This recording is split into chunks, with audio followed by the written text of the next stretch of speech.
bien, la financiarisation, c'est un écueil important dans notre spécialité en ce moment. C'est un problème qui est évoqué par tous.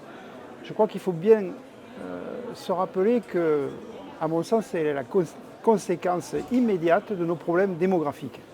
Nous ne sommes pas assez nombreux, on est 9000 radiologues en activité et 30% d'entre eux ont plus de 60 ans. L'université fabrique 1200 radiologues par an. Je vous laisse faire le calcul tout seul. Dans 4 ou 5 ans, c'est une catastrophe. Cette situation induit un problème de génération, puisque les radiologues les plus anciens qui vont quitter leur activité se posent la question de la transmission de leurs moyens de travail, de leurs outils.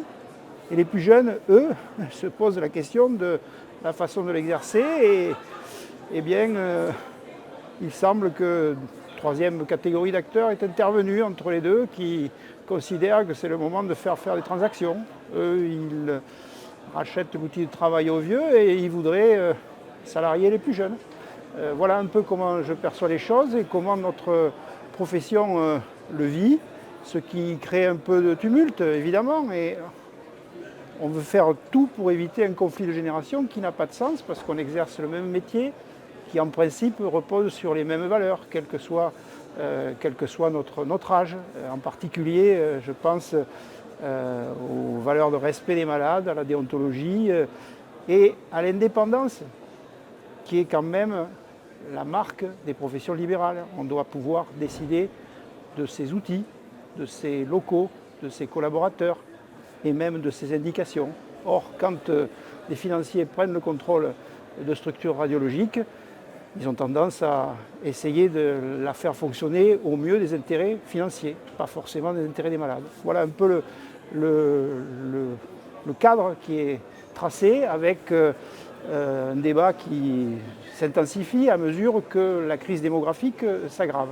Alors la position du Conseil professionnel est prudente, évidemment. On estime que les avis qui nous ont été demandés du Conseil national de l'ordre des médecins, de l'Académie de médecine, les décisions qui ont été prises par notre gouvernement avec un décret en février 2023 qui recentre un peu le fonctionnement des professions libérales, mais également l'application stricte du Code de santé publique, doivent nous permettre de trouver des solutions pour qu'on retrouve une sérénité, un équilibre entre nous. Mais eh bien, il y a un peu de tumulte, je répète, c'est compréhensible. Les jeunes sont inquiets et les plus âgés qui vont partir sont inquiets aussi. On doit quand même conserver notre sérénité. On a une spécialité qui est fantastique, avec des progrès qui ont marqué époque par époque et les difficultés qui ont marqué époque par époque ceux qui nous ont précédés.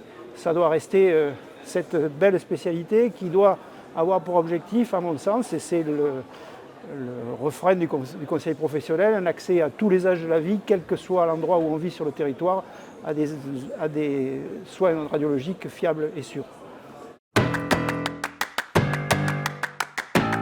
À mon sens, il y a un risque.